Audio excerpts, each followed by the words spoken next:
I'm not putting the burden of changing the world or fighting capitalism on your shoulders. Um, just creating good community bonds, and maybe blowing a bit of leftism in that community is not going to change the world, but it will make it somewhat better, and it'll make your mental health better. Zachary Dolfini says, what do you think of the left as it stands today, and what kinds of action would you consider meaningful now? I feel like leftism has a lot of potential because, at least from my perspective, I know a lot of young people who are openly and very receptive to the criticism of capitalism and the criticism of the system in general, which is ruled by almost inhuman profit, like the inhuman profit motive above everything else. And I think like it's easy to make that criticism and get a good reception, especially with young people. And I do believe that, because it depends on where you are in the world, but I do believe that a lot of young people are also less prone to being career oriented. At least the people I'm around, and young people are also very lonely. So that kind of all these kinds of conditions are perfect to create community bonds that are focused on empowering communities, right? Of making leftism the central values to federate people in communities. The understanding that we're lonely, the understanding that we're not career oriented, the understanding that the world fucking sucks. Let's get together. Maybe not try to change it, but at least let's try to make it better for our own locality. I feel like that's a good thing to look forward to. It's a good strategy to go forward with. Where does the left, as it stands today? I guess it depends where we are. It's easy to be doomer and to have a selection bias for all the bigots out there, seeing how a lot of, for example, anti-LGBT or anti-queer sentiment is being brewed up, especially in the United States. It's easy to think that the left is not really strong, and that we're losing power and we're losing influence. But I think the left is pretty strong. I think most people are backing queer rights, and I think I think a lot of people who are more marginalized, at least politically, have less inhibitions to express their anti-queer ideas. But I think in terms of numbers, we're doing a pretty good job. And again, mostly with young people. Young people are gay, young people are trans. And I feel like this is a good thing that will have an impact in the future. Perhaps what we're missing is the kind of organization that the right has. The right also has the funding, which is kind of, it's harder to get.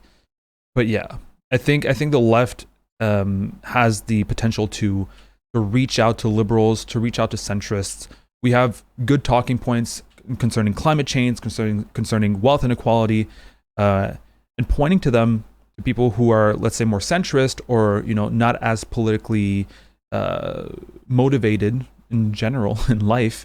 We can show, all right, capitalism has not worked in terms of mitigating the climate crisis. Capitalism does not work in terms of reducing suffering. It might have in the past, but now we're hitting a wall. It seems as if things can't get better from now. We're in the first kind of generation where the future is more. We seem to see the future as worse than the present. We have this pessimism about the future, which is attributed to our system, which we don't feel like is sustainable. We have the good arguments. And it's just about using them and federating people around them. And to answer your second part of the question, what kinds of action would you consider meaningful now? Community, like community bonding, like I released a segment talking about how small talk is praxis. Giving people the proximity to have leftists around them, even though they're not leftists. Maybe they're centrists, maybe they're even conservatives, but having the proximity to leftism in a community is already helping out a lot, and might break some misconceptions about what commies are, about what Antifa is, and stuff like that. You give people people are very biased by their personal experience, and if I tell someone who keeps seeing online what a queer person is, what a non-binary person is, and they only associate it to bad things, and then I become in proximity to them, and I'm like, we become maybe not friends, but we become acquainted. Then I'm like, oh yeah, by the way, I'm non-binary, or I'm queer. That breaks a barrier, because yeah, they saw it online, the anti-queer stuff. They saw it on TV, on the media. They saw their favorite politician talk about it, but then they meet one and they're like, that takes them back. And I love doing that, because I kind of, it's not super obvious that I'm queer, and some people. So I've had some older people make jokes about queer people and being like, oh yeah, by the way, I'm queer, and they go, really? Oh, well, you don't look queer. It's like, what does being queer look like? And that kind of that confronts them in a lot of the preconceptions that they've had. Anyway, all that to say, community, giving proximity to people, to your ideas, not proselytizing, not even having to give them pamphlets, just giving them a proximity to someone who has leftist ideas is already a really good thing. Yeah, Zachary Dolfini says, I feel like an individualistic approach to social change represents a sort of moralistic anti-capitalism that fails to recognize the societal benefits of industrialization and division of labor. When I'm saying create community bonds, I think that's not an individualistic approach, though I'm telling you to do it individualistically, but I'm not saying that you'll change the world by yourself. You won't even change your world as a community, but you might make it more sustainable. And if that happens in different communities, I'm not putting the burden of changing the world or fighting capitalism on your shoulders. Just creating good community bonds, and maybe blowing a bit of leftism in that community is not going to change the world, but it will make it somewhat better, and it'll make your mental health better. Definitely, it'll create some bonds that are worth it. Not even politically, just socially, for your own sake. Hypothetically, if there was enough support, we all agree about late stage capitalism, and we started fostering local communities, would be a viable next step?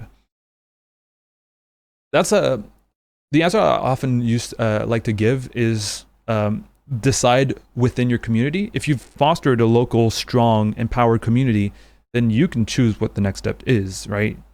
You're a couple of brains all together, already having strong links between yourselves, and strong ideas that you all understand and that you all communicate.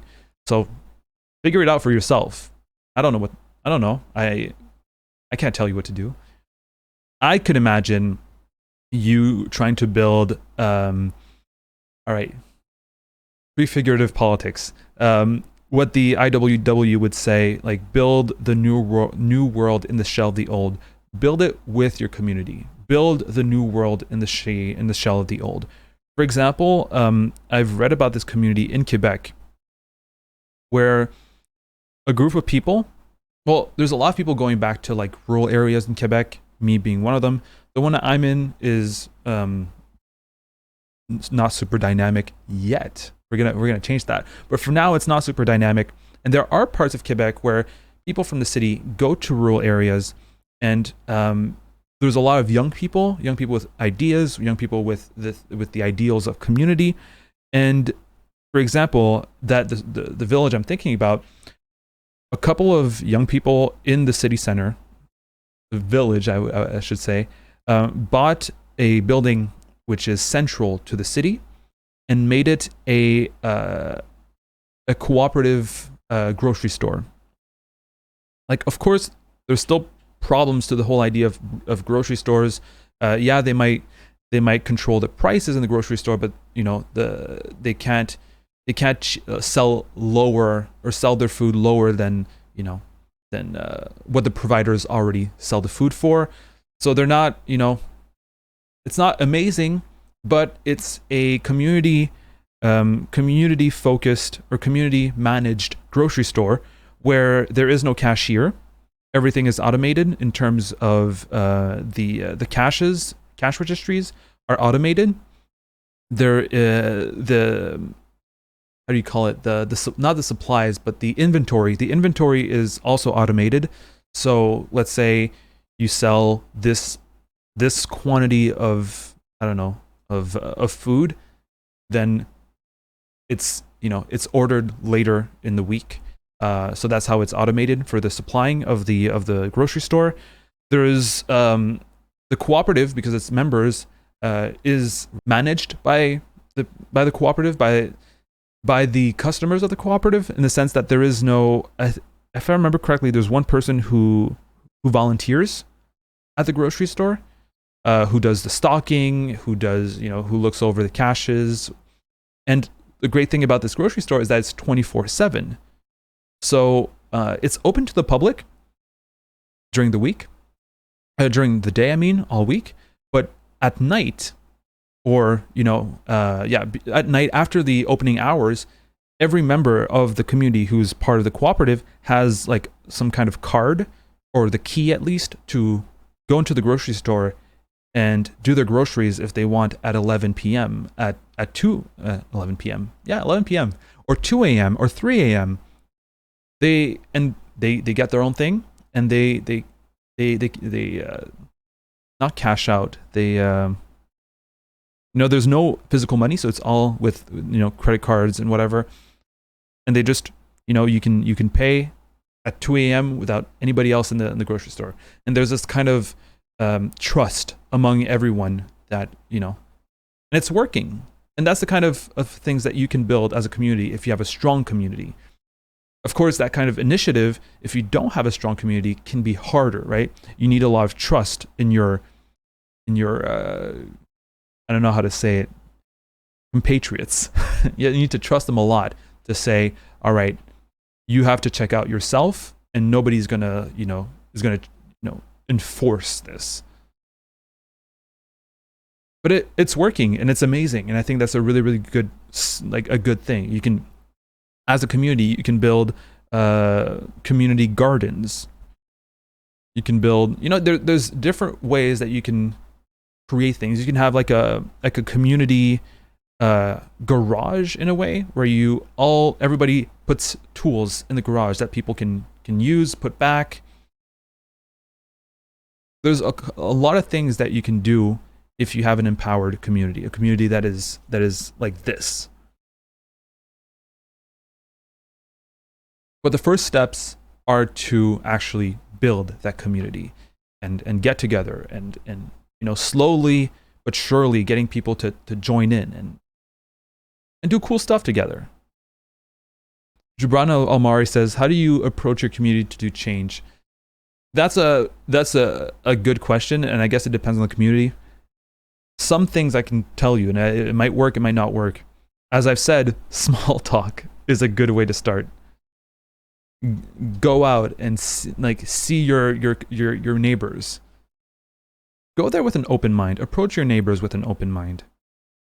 Do small talk. Create a warmth. Don't go to them and say, hey, I'm a communist and I'm trying to create a community, like a community bond so we can resist capitalism together. Not going to work. It won't work. Just try to get a warmth with the people around you. Most people are lonely as fuck. It's backed up by data. People are lonely.